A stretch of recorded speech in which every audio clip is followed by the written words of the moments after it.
నమస్తే ఫ్రెండ్స్, నేను మీ నవీన్. మీరు చూస్తున్నారు Naveen tech Telugu channel. So ఈరోజు టాపిక్ ఏంటంటే మనం ఆన్లైన్లో ఓటర్ ఐడిని ఎలా అప్లై చేసుకోవాలో మీకు పూర్తిగా చెప్తాను ఫ్రెండ్స్. సో మీరు నా ఛానల్ కొత్త యూజర్ అయితే నా ఛానల్ని సబ్స్క్రైబ్ చేయడం మర్చిపోకండి ఫ్రెండ్స్. నా లేటెస్ట్ వీడియో అప్డేట్స్ కోసం బెల్ ఐకాన్ వస్తుంది, దాన్ని మీద క్లిక్ చేయండి ఫ్రెండ్స్. ఫస్ట్ మీరు చేయాల్సింది ఏం లేదు, nvsp.in అనే వెబ్సైట్ని ఓపెన్ చేయాలి. అది ఎలా అంటే గూగుల్లోకి వెళ్ళి nvsp.in అని ఎంటర్ చేయండి. సో అప్పుడు మనకి వెబ్సైట్ అనేది ఫస్ట్ వచ్చే వెబ్సైటే ఉంటుంది, nvsp.in అని ఉంటుంది సైట్ అనేది. సో ఇది ఓపెన్ చేయండి. సో ఇది ఎక్కడ మనం స్టేట్లో ఏ స్టేట్లో నుంచి అయినా ఇదే వెబ్సైట్, ఎవరైనా ఇప్పుడు ప్రజెంట్ కొత్తగా అప్డేట్ చేశారు. సో ఇందులో మనం ఇక్కడ apply online for registration of new voter ఉంది కదా. సో న్యూ ఓటర్ వాళ్ళైతే దీని మీద క్లిక్ చేయండి. ఒకవేళ మీకు 18 ఇయర్స్ దాటినా కూడా వాళ్ళు ఫామ్ 6 అనేది ఫిలప్ చేయాలి. ఒకవేళ మీరు ఫారెన్లో ఉండి ఓటర్ ఐడి అప్లై చేయాలనుకుంటే అది ఫామ్ 6A అవుతుంది. ఇది వచ్చేసి మనం ఓటర్ ఐడిని డిలీట్ చేయాలా లేకపోతే అబ్జెక్షన్ అంటే ఒకవేళ మీ ఇంటి అడ్రస్ మీద వేరే వాళ్ళ ఓటర్ ఐడి ఉన్నా మీరు ఒకసారి డబల్ ఓటర్ ఐడీస్ ఉంటాయి కదా, రెండు ఓటర్ ఐడీలు ఉన్నప్పుడు మీరు ఫామ్ 7 ఓపెన్ చేసేసి మీ ఓటర్ ఐడిని అది ఏది డిలీట్ చేయాలో సో అది డీటెయిల్స్ అనేది ఇక్కడ ఎంటర్ చేయాలి. ఇక్కడ వచ్చేసి మన ఓటర్ ఐడీలో ఏమైనా కరెక్షన్స్ ఉంటాయి కదా, నేమ్, అడ్రస్ ఇలాంటివి, డేట్ ఆఫ్ బర్త్, సో వాటికి ఫామ్ 8 అని ఉంటుంది. సో దీన్ని క్లిక్ చేయాలి. ఇక్కడ వచ్చేసి ట్రాన్స్పోజిషన్ విత్ ఇన్ అసెంబ్లీ అంటే మనం ఒక అసెంబ్లీలో ఉంటాం కదా, సో దాని లోపల మీరు ఒకవేళ చేంజ్ అవుతారు కదా అడ్రస్, సో అప్పుడు మీరు దీని మీద క్లిక్ చేయాలి.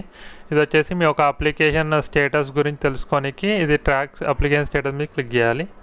సో ఫస్ట్ మనం ఓటర్ ఐడి ఎలా అప్లై చేయాలో చూద్దాము, మిగతాయి కూడా వీడియో తీసి పెడతాను. ఫస్ట్ ఓటర్ ఐడి ఫామ్ 6 అనేది ఓపెన్ చేయాలి. సో ఇక్కడ మనకి హిందీలో ఉంది కదా, ఇక్కడ మన లాంగ్వేజ్ అనేది సెలెక్ట్ చేసుకోండి ఇంగ్లీష్లో. సో ఇలా ఓపెన్ అవుతుంది. సో ఇక్కడ స్టార్ మార్క్ అనేది కంపల్సరీగా మన డీటెయిల్స్ అనేది ఎంటర్ చేయాలి. సో మిగతా తెలియకుండా ఓకే అని. సో ఇక్కడ వచ్చేసి మనకి ఫస్ట్ ఏం అడుగుతాడు, స్టేట్ అడుగుతాడు. సో మీరు ఏ స్టేట్లో ఉంటే ఆ స్టేట్ని సెలెక్ట్ చేసుకోండి. సో నేను తెలంగాణ సెలెక్ట్ చేస్తున్నాను. సో ఇక్కడ వచ్చేసి మనకి డిస్ట్రిక్ట్ ఉంటుంది కదా, డిస్ట్రిక్ట్ మనం ఏ డిస్ట్రిక్ట్లో ఉంటున్నామో సెలెక్ట్ చేయండి. నేను హైదరాబాద్ సెలెక్ట్ చేస్తాను. సో ఇక్కడ వచ్చేసి మీ కాన్స్టిట్యుయెన్సీ అంటే మీరు మీ ఏరియా అంటే దేని కిందికి వస్తుందో దాని కింద మీరు సెలెక్ట్ చేసుకోవాలి. ఇక్కడ వచ్చేసి నేను జూబ్లీ హిల్స్ పెడుతున్నాను ఏరియా కింద కాబట్టి. సో ఇది క్లిక్ చేయండి. సో మీరు ఫస్ట్ టైం ఓటర్ అయితే ఫస్ట్ టైం కొట్టండి, లేకపోతే మీరు వేరే కాన్స్టిట్యుయెన్సీ నుంచి ఒకవేళ షిఫ్ట్ అవుతున్నారంటే due to shifting from another constituency click చేయండి. సో ఫస్ట్ టైం ఓటర్ కాబట్టి ఇదే క్లిక్ చేస్తాను. ఇక్కడ వచ్చేసి ఫస్ట్ మీ నేమ్ అనేది ఎంటర్ చేయాలి. మీ నేమ్ అనేది ఎంటర్ చేస్తాను ఇక్కడ. నెక్స్ట్ వచ్చేసి మీ యొక్క సర్నేమ్ ఉంటుంది కదా, ఇంటి పేరు అనేది, సో అది ఎంటర్ చేయండి.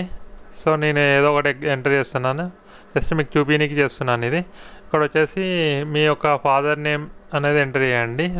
ఒకవేళ మీరు హస్బెండ్ ఉంటే అది హస్బెండ్ నేమ్ ఎంటర్ చేయండి, మీ యొక్క రిలేటివ్ గురించి. సో ఏదో ఒకటి ఓపెన్ చేయండి. సో మీ యొక్క ఫాదర్ నేమ్ అన్న ఫాదర్ నేమ్, లేకపోతే హస్బెండ్, మదర్ ఉంటే mother name. So surname of relative surname కూడా ఎంటర్ చేయండి. తర్వాత వచ్చేసి మీకు ఏ రిలేషన్ ఫాదర్, ఇక్కడ ఫాదర్ ఉంటే ఫాదరు, మదర్ ఉంటే మదరు, హస్బెండ్ ఉంటే హస్బెండ్, వైఫ్ ఉంటే వైఫ్, ఇంకా అదర్ ఉంటే అదర్ సెలెక్ట్ చేసేయండి. సో మీకు ఏ రిలేషన్ ఉంటే ఆ రిలేషన్ సెలెక్ట్ చేసేసండి.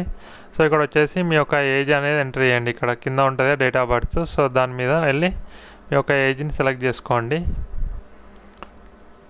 1990 జనవరి ఏదో ఒక డేట్ పెట్టేస్తున్నాను. ఇక్కడ ఒకవేళ మీకు age of 1 January of current calendar year ఒకవేళ సెలెక్ట్ చేస్తే ఏమొస్తుంది. సో ఓన్లీ మీకు ఒక మంత్ ఇయర్ ఉంటుంది కదా, ఇది వాళ్ళ గురించి పెట్టారు. మనం టోటల్ ఏజ్ ఇప్పటివరకు మనకి ఏజ్ అనేది డైరెక్ట్ ఇక్కడ పెట్టేసుకోవచ్చు. ఒకవేళ 18 ఇయర్స్ అయితే 18 అని డైరెక్ట్ పెట్టేయండి. ఒకవేళ డేట్ ఆఫ్ బర్త్ తెలియకపోతే, లేకపోతే 25 ఇయర్స్ ఉంటే 25 ఇయర్స్ అని పెట్టేసుకోండి, లేకపోతే ఇక్కడ డేట్ ఆఫ్ బర్త్ అనేది పెట్టేసుకోండి. ఇక్కడ వచ్చేసి మన జెండర్, సో మేల్ అయితే మేల్, ఫీమేల్ అయితే ఫీమేల్, థర్డ్ జెండర్ అయితే థర్డ్ జెండర్ పెట్టుకోండి. ఇక్కడ వచ్చేసి ఏదో ఒకటి పెట్టేద్దాం ముందు మేల్. ఇక్కడ వచ్చేసి డేట్ ఆఫ్ బర్త్ 2019.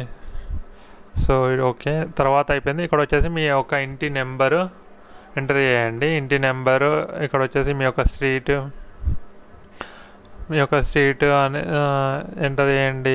ఇలా మీ యొక్క టౌన్, ఏ టౌన్ కింద పోస్ట్ ఆఫీస్ ఏమొస్తుందో, సో ఇక్కడ వచ్చేసి పిన్ కోడ్, సో ఇలా ఎంటర్ చేయాలి. సో ఒకవేళ అడ్రస్ రెండు సేమ్ ఉంటే మీరు అంటే మీరు ప్రజెంట్ ఉన్న అడ్రస్ పర్మనెంట్ అడ్రస్ ఏముంటే ఇక్కడ సేమ్ యాజ్ కొట్టండి, రెండు అనేది సేవ్ అవుతుంది. ఒకవేళ మీన్స్ డిఫరెంట్ అయితే మీ పర్మనెంట్ అడ్రస్ వేరే అయినా సో అప్పుడు మీరు డిఫరెంట్ కొట్టాలి, ఇక్కడ రెండు ఎంటర్ చేయాలి.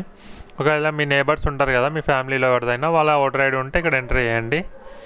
సో మీకు ఏమన్నా డిజబిలిటీ ఉంటే, అంటే ఏమన్నా లోపం ఉంటే మీ దాంట్లో, సో అది ఇక్కడ సెలెక్ట్ చేసేసుకోండి. ఫిజికల్ హ్యాండిక్యాప్డ్ అయితే ఇక్కడ వచ్చేసి మీ యొక్క ఈమెయిల్ ఐడి ఇక్కడ మనం చూసుకుంటే మీ ఒక మొబైల్ నెంబర్ అనేది ఎంటర్ చేయాలి. సో మనం ఇక్కడ వచ్చేసి డాక్యుమెంట్స్ అనేది అప్లోడ్ చేయాలి ఇక్కడ.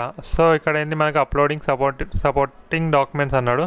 సో మనకు ఫార్మేట్ వచ్చేసి జేపీజీలో ఉండాలి, పిఎన్జీ అని ఉంటుంది. సో అది ఒకటి, లేకపోతే బిఎంపీ అని ఉండాలి, జేపీఈజీలో అని ఉండాలి. సో మ్యాక్సిమం వచ్చేసి మనకి 2 MB సైజ్ వరకే ఉంది. సో అంత లోపలే మనం అప్లోడ్ చేయాలి. ఎక్కువ సైజ్ ఇస్తాం ఇదైతే తీసుకోదు. ఫస్ట్ వచ్చేసి మీ పాస్పోర్ట్ ఉంటుంది కదా, పాస్పోర్ట్ ఫోటోగ్రాఫ్ అది అనేది అప్లోడ్ చేయండి. ఇక్కడ క్లిక్ చేసేసి మీ ఫోటో సెలెక్ట్ చేసేసుకొని ఇక్కడ అప్లోడ్ చేయండి. నెక్స్ట్ వచ్చేసి ఏజ్ డిక్లరేషన్ ఫామ్ అనేది ఇక్కడ డౌన్లోడ్ చేసుకోవాలి. మీరు ఇది క్లిక్ చేస్తే డౌన్లోడ్ అవుతుంది. ఈ డౌన్లోడ్ ఇది ఉంటుంది కదా, దీన్ని ప్రింట్అవుట్ తీయాలి. మీరు ప్రింట్అవుట్ తీసి ఇక్కడ తర్వాత మీ యొక్క నేము, మీ ఫాదర్ సన్ ఆఫ్ అని పెట్టేసి మీ యొక్క ఫాదర్ నేము, మీ యొక్క అడ్రస్ రాసి ఇక్కడ మీ ఏ కాన్స్టిట్యుయెన్సీ వస్తుందో అది ఎంటర్ ఇక్కడ రాసేసి ఇక్కడ మీ యొక్క సిగ్నేచరు, ప్లేస్, డేట్ రాసేయండి. ఇది రాసిన తర్వాత దీనిని మీరు ఏం చేయాలంటే స్కాన్ చేసి ఇలా అప్లోడ్ చేయాలి. ఇక్కడ అనేది మనం ఏజ్ డిక్లరేషన్ దగ్గర మనం అప్లోడ్ చేయాలి దాన్ని. సో దాన్ని ఏంటంటే మీరు ఫార్మాట్ని చేంజ్ పిఎన్జీ కాబట్టి మీరు అదే ఇమేజ్ ఫైల్లోనే అప్లోడ్ చేయాలి ఇవన్నీ. సో ఏజ్ డిక్లరేషన్ తర్వాత మీ యొక్క ఏజ్ ప్రూఫ్ మీ దగ్గర బర్త్ సర్టిఫికేట్ లేకపోతే మార్క్ షీట్స్ అని ఉంటుంది కదా 10th అది, లేకపోతే పాస్పోర్ట్ ఉంటే పాస్పోర్ట్, పాన్ కార్డు, లేకపోతే డ్రైవింగ్ లైసెన్స్, లేకపోతే ఆధార్ కార్డు. సో ఇందులో ఏవి ఉన్నా అది అప్లోడ్ చేయండి ఇక్కడ ఏజ్ ప్రూఫ్ కింద. ఇక్కడ వచ్చేసి అడ్రస్ ప్రూఫ్ అనేది మనకి పాస్పోర్ట్ లేకపోతే డ్రైవింగ్ లైసెన్స్ అన్నా, లేకపోతే బ్యాంక్ పాస్బుక్ ఉంటుంది కదా అది, లేకపోతే రేషన్ కార్డు, ఇంకా రెంట్ అగ్రిమెంట్ ఉంటుంది కదా అది, లేకపోతే వాటర్ బిల్లు, లేకపోతే telephone bill, electricity bill, gas bill ఇవి ఉంటాయి కదా. సో ఏది ఉన్నా మీరు అది అప్లోడ్ అనేది చేసేయండి అడ్రస్ ప్రూఫ్ దగ్గర. సో ఇక డౌన్కి వస్తే మనం I'm a citizen of India, place of by birth is. So ఇక్కడ మీ యొక్క టౌన్, మీ విలేజ్, ఇక్కడ వచ్చేసి మీరు ఎక్కడ ఉంటున్నారో అది సెలెక్ట్ చేసేసుకొని ఇక్కడ వచ్చేసి మీ యొక్క డిస్టిక్. సో ఎన్ని సంవత్సరాల నుంచి ఇక్కడ ఉంటున్నారు అనేది ఇక్కడ మెన్షన్ చేయండి మీరు. సో మినిమం ఒక 5-10 years పెట్టుకోండి ఇక్కడ మీరు ఎన్ని సంవత్సరాల నుంచి ఉంటున్నారంటే. సో ఒకవేళ మీది ఓటర్ ఐడి లేకపోతే ఇది క్లిక్ చేయాలి. My name has not already been included electronic roll అని, అంటే అసలు నాకు ఆ అసెంబ్లీలో నా ఓటర్ ఐడి లేదనేసి అది క్లిక్ చేయాలి. ఒకవేళ ఉంటే సో ఇది క్లిక్ చేయండి. తర్వాత ఇక్కడ వచ్చేసి మీ యొక్క ప్లేస్ హైదరాబాద్ అని ప్లేస్ అని పెట్టుకోవాలి. ఇక్కడ వచ్చేసి ప్రజెంట్ డేట్ అనేది ఉంటుంది, అంటే నేను హైదరాబాద్ కాబట్టి హైదరాబాద్ అని పెట్టుకుంటాను. సో ఇక్కడ క్యాప్చా ఉంది కదా, ఇది ఎంటర్ చేయాలి. ఇది ఎంటర్ చేసినాక సబ్మిట్ కొట్టాలి. సబ్మిట్ కొట్టినాక మనకి ఇదేంటి ఒక నెంబర్ వస్తుంది, రిఫరెన్స్ నెంబర్ లాగా. సో అది మీరు ఫోటో తీసుకొని పెట్టుకోండి, లేకపోతే మీరు దాన్ని మామూలుగా సేవ్ చేసుకొని పెట్టుకోండి నెంబర్ని. సో ఎందుకంటే మీరు అప్లికేషన్ అసలు ఇక్కడ రిజెక్ట్ అయిందా ఓకే అయిందని తెలుసుకోనికి ఇక్కడ అప్లికేషన్ స్టేటస్ ఉంది కదా, దాన్ని క్లిక్ చేయాలి. ఆ రిఫరెన్స్ ఐడిని ఇక్కడ ఎంటర్ చేసామంటే మనకు ఓటర్ ఐడి అప్లై అయిందో లేదో, రిజెక్ట్ అయిందో లేదో అనేది తెలుస్తుంది. వాళ్ళు రిజెక్ట్ అయితే ఎందుకు రిజెక్ట్ అయిందో మళ్ళీ కనుక్కోవచ్చు. మనం దగ్గర ఉన్న ఆఫీస్కి వెళ్ళి కనుక్కోవాలి. ఓకే అయితే ఇంకా మనకు ఓటర్ ఐడి అనేది వస్తుంది.